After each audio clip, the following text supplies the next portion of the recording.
A palavra de Deus para nós hoje, que vai falar sobre a fidelidade a Deus, o compromisso a Deus. No Atos dos Apóstolos, capítulo 5, versículos de 1 a 11. Um certo homem chamado Ananias, de comum acordo com a sua mulher Safira, vendeu um campo e, combinando com ela, reteve uma parte da quantia da venda, levando apenas outra parte. Depositou-a aos pés dos apóstolos. Pedro, porém, disse: Ananias, por que tomou conta Satanás do teu coração, para que mentisse ao Espírito Santo e enganasse acerca do valor do campo? Acaso não o podias conservar sem vendê-lo? E depois de ter vendido, não podias livremente dispor dessa quantia? Por que imaginastes isso no teu coração? Não foi aos homens que mentiste, mas a Deus. Ao ouvir estas palavras, Ananias caiu morto. Apoderou-se grande terror de todos os que o ouviram. Os moços retiraram-no dali e levaram-no para fora e o enterraram. Depois de umas 3 horas, entrou também sua mulher, nada sabendo do ocorrido. Pedro perguntou-lhe: Dize-me, mulher, foi portanto que vendestes vosso campo? Respondeu ela: Sim, por esse preço.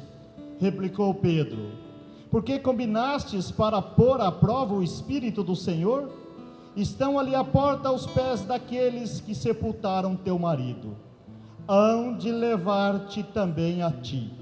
Imediatamente caiu aos pés e expirou. Entrando aqueles moços, acharam-na morta. Levaram-na para fora e enterraram junto do seu marido. Sobreveio grande pavor sobre toda a comunidade e todos os que ouviram falar desse acontecimento. Enquanto isso, realizavam-se entre o povo, pelas mãos dos apóstolos, muitos milagres e prodígios. Eles eram unânimes no pórtico de Salomão. Traziam das cidades vizinhas de Jerusalém todo tipo de gente, trazendo os enfermos, os atormentados por espíritos imundos, e todos eram curados. Palavra do Senhor. Quando nós vemos esta palavra, ela vem a calhar bem sobre a nossa vida e tudo que temos e somos para Deus. O interessante é que no capítulo 4, o relato de Lucas é que os discípulos, eles vendiam as coisas, colocavam em comum, eles partilhavam de tudo e principalmente não havia necessitados entre eles. Não havia necessitados, nem de maneira espiritual, nem de maneira física, de jeito nenhum. Era um só coração e uma só alma. Então isso vai entender que de repente Ananias e Safira tinham feito um voto a Deus. E nós temos que ter cuidado com os votos que nós fazemos a Deus. No livro do Eclesiastes, capítulo 5, versículo de 3 a 5, vai dizer: cumpra logo o voto que você fez a Deus. Cumpra. É melhor não fazer um voto a Deus, mas se fizer um voto a Deus, cumpra-o integralmente. E muitas vezes se esquece disso. Ananias e Safira com certeza também fizeram esse voto.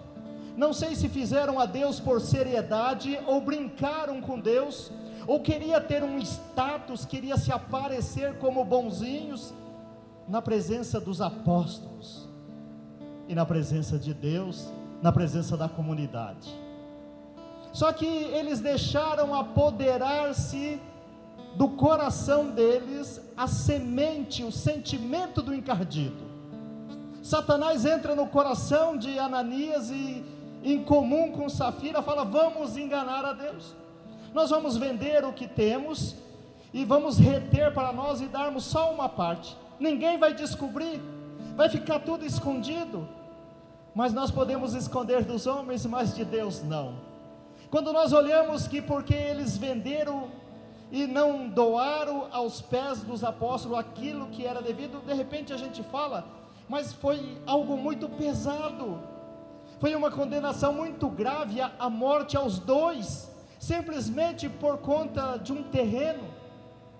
Mas não é simplesmente por causa de um terreno, é pela mentira a Deus, pela mentira aos apóstolos. Pedro não tinha como saber se o Espírito Santo não tivesse colocado.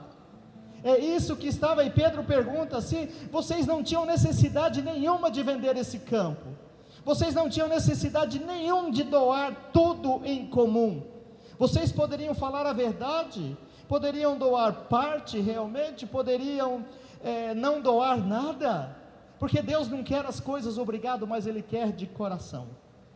E o salário do pecado é a morte. São Paulo nos diz isso em Romanos: o salário do pecado é a morte moral, a morte física, a morte espiritual. É isso que aconteceu com Ananias e com Safira, e aquilo criou um grande terror, um grande temor naquela comunidade, entre os apóstolos, os discípulos, as pessoas que seguiam, ficaram com medo de Deus.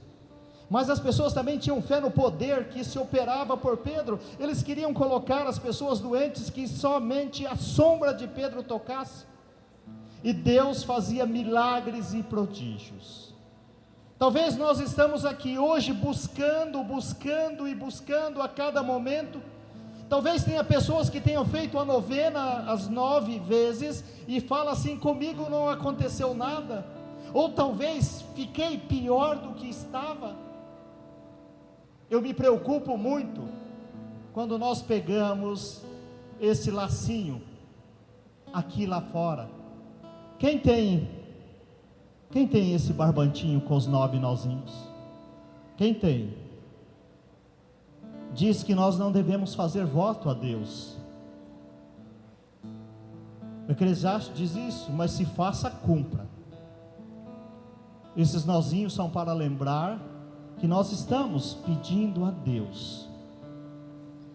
O que acontece com Safira e com Ananias pode acontecer conosco. Muitas vezes, no caso de uma doença, especialmente essa que nós estamos falando hoje, o câncer físico, é uma doença que, quando nós sabemos dela, infelizmente, já é como se desse um atestado de óbito para nós. Já ficamos com medo, entramos em desespero, clamamos e fazemos acordos com Deus, fizemos voto a Deus: minha vida vai mudar, eu vou doar isso, eu vou ajudar na igreja, eu vou ajudar a Refex, eu vou ajudar o Hospital do Câncer, só que quando melhora, esquece. O tempo vai passando, a gente esquece. E muitas vezes tem um outro câncer, que não é esse câncer físico, mas o câncer espiritual, o câncer na mente, no pensamento. Ananias e Safira eram cristãos, eles poderiam dominar o pensamento, eles poderiam dominar aquele pensamento que Satanás tinha colocado no coração deles, mas foram fracos, deixaram e cederam. Muitas vezes nós também fazemos muito essas promessas na questão financeira. Quando eu estou desempregado: Senhor, se meus negócios dar certo, eu prometo que eu vou doar o dízimo, eu vou devolver o dízimo, eu vou estar lá. Só que a primeiro momento já esquece de Deus. Eu me preocupo aqui nesse grupo de oração, quando tantas pessoas no final nem esperam a bênção final, saem por essas portas até atropelando aqueles que lá estão. Puro egoísmo. Quer dizer, eu não estou nem ali com os irmãos, eu não estou nem ali com Deus, eu estou preocupado com a minha cura, eu estou preocupado com a minha situação financeira, eu estou preocupado com a minha família. O resto é resto, eles que busquem. E isso não é o que Deus quer de nós, não. Isso é egoísmo, isso é fazer votos e não cumprir. Por isso que muitas vezes nós não somos curados, por isso que muitas vezes nós caímos na miséria física, material e espiritual, porque fazemos voto com Deus que não devíamos fazer. Mas se fizer, cumpra. Não é que Deus castiga, não, é que nós não cumprimos.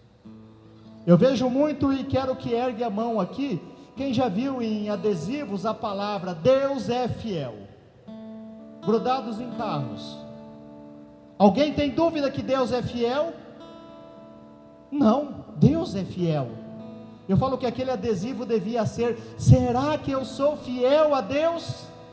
Eu é que tenho que ser fiel a Deus, porque Ele é fiel, Ele cumpre todas as suas promessas, e Ele vai até o fim, para nos resgatar, para nos levar de volta para o céu, para nos curar das enfermidades físicas, materiais e espirituais. Ele mandou o próprio Filho Jesus, para nos resgatar.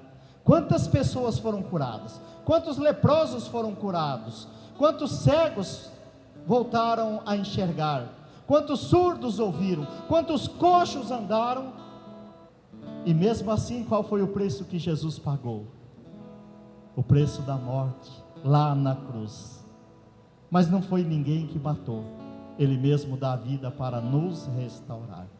E hoje a promessa para nós é que aquele que crê, aquele que é fiel no seu voto, pode ser curado, pode ser libertado. Olha como que diz: também das cidades vizinhas de Jerusalém afluía muita gente, trazendo os enfermos e os atormentados por espíritos imundos, e todos eram curados. Repita comigo: todos eram. É o mesmo Jesus que estava naquela época? Quem está curando aqui é Jesus, é Ele, mas através dele mesmo direto? Não é não, era Jesus através dos apóstolos, especialmente Pedro, Tiago e João, através deles. E nós estamos aqui hoje, que fomos batizados, que temos o sacerdócio comum, e temos os ministros ordenados que Deus nos deixou, os bispos, os padres, os diáconos, que estão aqui para servir a Deus através dos irmãos, para servir a Deus através dos irmãos. Que a gente possa rezar pelos nossos diáconos, pelos nossos padres e pelos nossos bispos, porque até a sombra deles possa curar, possa libertar, possa salvar. Nós cremos nisso. Nós cremos que Deus ordenou a Pedro, e através de Pedro confirmar todos os irmãos, todos os bispos, todos os padres, todos os diáconos, para serem dispensador da graça de Deus. Creio nisso? Então fale bem forte: eu creio. E hoje eu vou sair daqui curado, restaurado, uma nova criatura. Eu creio. Bem forte: eu creio. E eu cumprirei todos os votos que eu fiz a Deus, especialmente de ser fiel em tudo a Deus, na misericórdia, na doação, não fazer intrigas, ser semeador de paz.